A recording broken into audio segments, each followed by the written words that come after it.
She's a diamond. She's a diamond girl. She's a diamond. Diamond, diamond, diamond.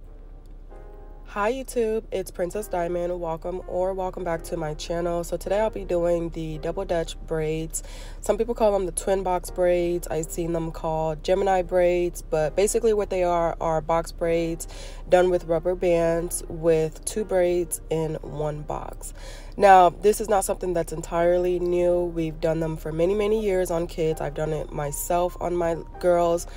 You know, we do it with the bubbles, well, I call them bubbles, I guess you guys call them knockers, and barrettes, and we do them with either twist or braids. But just recently we started seeing them done on adults, and actually we've started seeing them first with where we'll do like 1 ponytail and 2 braids, or we'll do 2 ponytails and 2 braids in each ponytail. But now we're seeing them as box braids on adults with, again, 2 braids in 1 box. So in this video I'm just showing you guys how I did mine. Like I said, we'll be using rubber bands.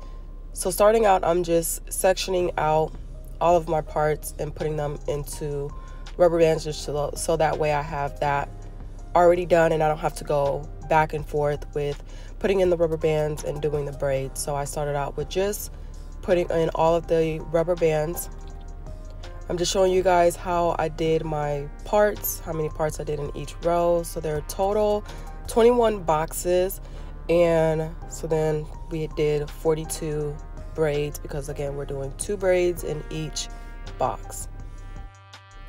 You can play around with these and have some fun. There's obviously no one set way of doing them, so you don't have to do your boxes the same exact size or the same exact amount. You can make bigger parts, or you can make a little smaller parts if you wanted to. Also with the braids, you can make your braids thicker or you can make your braids slimmer. But I will say with the braids is that you want to make sure that they are not too slim, because then they just start to look not so full. Especially for box braids, you don't want your box braids to not be full. So you definitely want some full box braids. So make sure your braids are just not too thin, but like I said, definitely play around with it. So you guys seen how I started it out with just splitting the hair into 2 equal halves, and then I just started with doing a regular knotless box braids. The braiding hair that I'm using is, of course, my Princess Diamond & Company braiding hair blend. This is the fall blend. If you guys have not seen me do that blend, I will link it above so you guys can go check it out. And the link to my website will be down in the description if you're wanting to purchase this hair blend.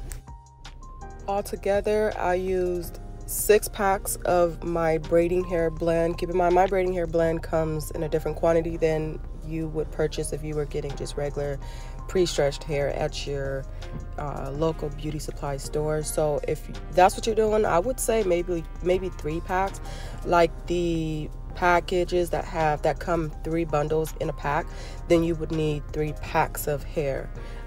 But like I said, if you're getting braiding hair from me, then I used 6 packs. I think I'm gonna just start telling people 5 to 7 packs of hair is needed for like knotless box braids, because I used to just say 5 because that is what I typically use. But I do know that people tend to use more or less, so I'm just going to start telling people 5 to 7 packs of hair if you're doing a style like knotless box braid, and just allow them to determine how many they think they would need based on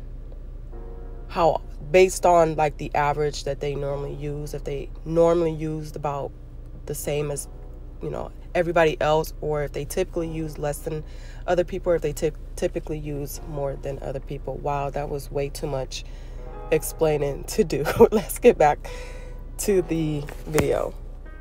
I think you guys get the concept of it. I did the exact same thing with the other half, just did another knotless box braid.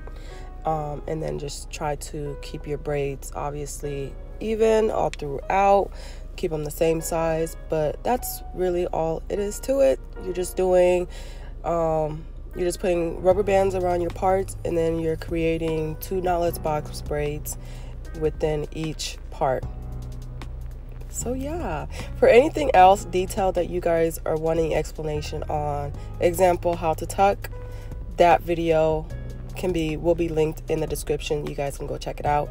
How to add braiding hair to extend the length, that video will also be down in the description. If you wanted a more detailed tutorial on that, you guys can go check that one out as well. So when I'm doing my knotless box braids, I typically added 5 strands of braiding hair, but then I did add some more, and the only reason why I did that was not really necessarily to extend the length, but just to keep the braid size even as we passed her natural hair. Because of the way her natural hair tapered off, it would have just slimmed down the braid drastically, is that the word I'm looking for?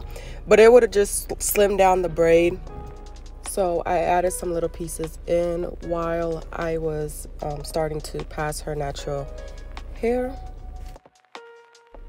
You guys, let me know what you think of this style. Again, we know it's not new, but it is a new trend because we haven't done it on adults before, right? And do you guys think that it's too childish for adults, or are you feeling it? I think they look really cute, and I think they look nice in full. They look good.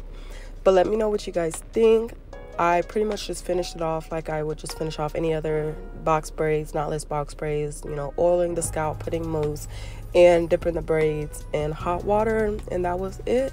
So you guys make sure to stick around so you can see the finished results and also be able to see a close-up of the braids and what the braiding hair blend looks like close up. Let me know what you guys think overall of the braids, of the blend, of the style, and I will talk to you guys in my next video. And I hope you guys be blessed, stay protected, and stay filled with love and peace. Bye guys.